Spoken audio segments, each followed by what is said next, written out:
Shut up, give me your keys. Let's go, give me your keys! Shut up, get over here, lady. Don't say a word. Give me your purse. Get over there, get over there. Go, hurry up. Give me your wallet. Hey, give me your wallet. Let's go, hurry up. Let's go. Stay over there. Shut up, both of you, I'll kill you. Shut up, I'll kill you both. Back up!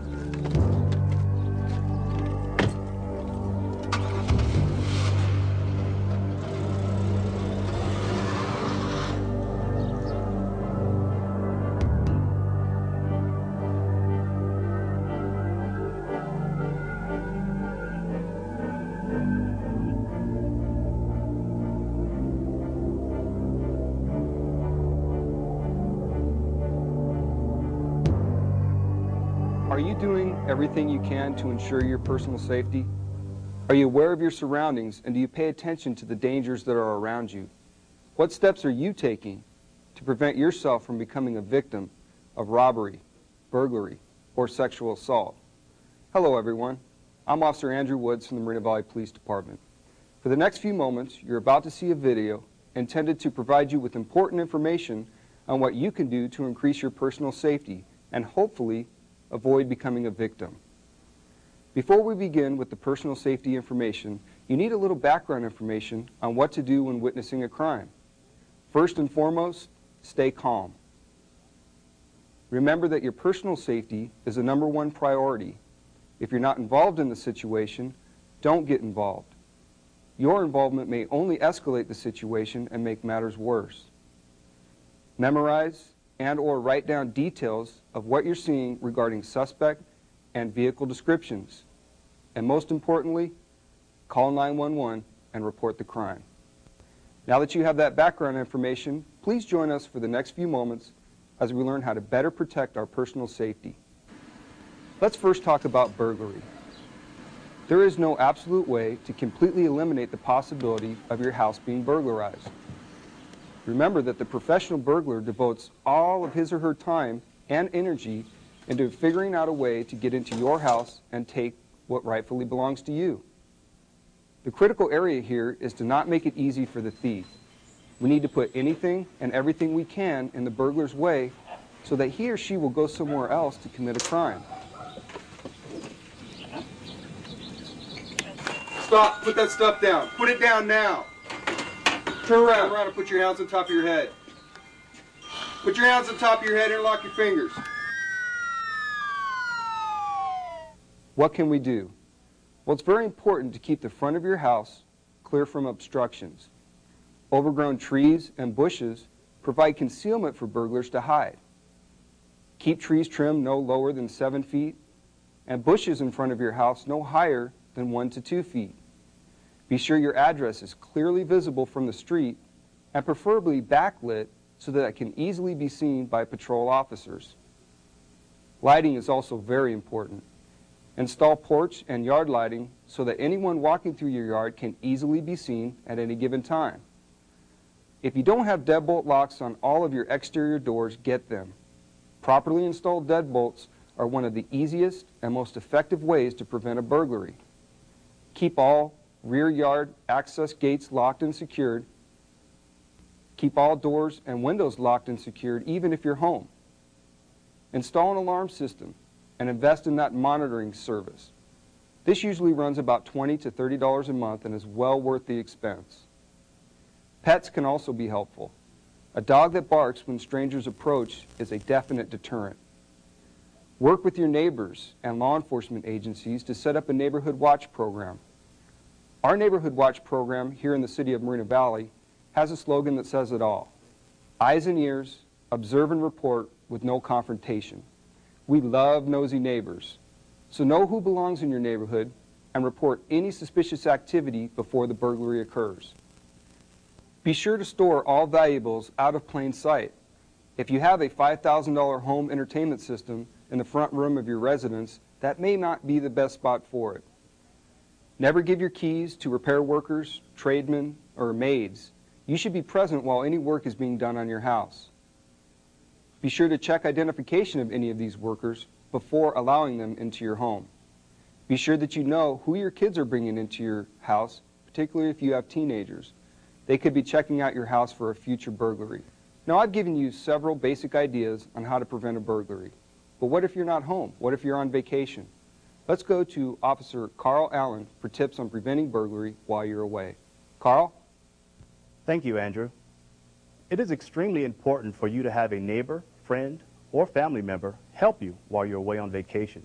This family member can do several things in your absence to make it appear as though someone is home. Remember, the burglars look for obvious signs that you're away on vacation because your property is an easy target. Your family member should pick up mail, newspapers, and any advertisements left on your front door. Use timers to rotate interior lights so the same light in the same room doesn't remain on, giving the appearance that no one is home. When I go on vacation, I leave a TV or radio on. These two will need to be turned on and off using timers. Cars should be moved around and not left in the same spot. The bottom line is to do everything you can to give the appearance that you are not on vacation. Also, make it clear to whoever is looking after your house that in the event of an emergency or suspicious circumstance, the police need to be contacted first. It won't do any good to call you in Hawaii to let you know your house is being burglarized. Call the police first, and we will make contact with the victim later. Those few moments could make the difference in catching a burglar or having him get away. Use these tips to protect yourself and your property while you're away. Thank you, Carl. That's important information. Follow these guidelines that we've given you, and hopefully we can prevent a burglary in the future. Switching gears a little bit now, let's go to Officer Vance Stolte, who has important information on how to help prevent a sexual assault. Vance? Thank you, Andy. Sexual assaults can happen anywhere at any time. Our goal here today is to get you thinking about changing your everyday habits so that you're conducting daily business in the safest way possible. Here are some tips on how to prevent a sexual assault. Keep entrances to your home well lit. Secure all doors and windows. Use deadbolts, window locks, and install peepholes in your front door. Know your neighbors and be aware of strangers. Ask for identification for contractors and service people before allowing them into your house. If your house is not secure when you arrive home, do not go inside. Call 911. Have emergency numbers by the phone. When walking in public places, always be aware of your surroundings. Avoid isolated or dark places. Walk at a steady pace and look confident. Wear comfortable clothing so you can move fast. Carry a whistle or a noisemaker. The sound may scare off an attacker. Have car keys ready before you get into your car, and check your back seat before entering your vehicle. Excellent information.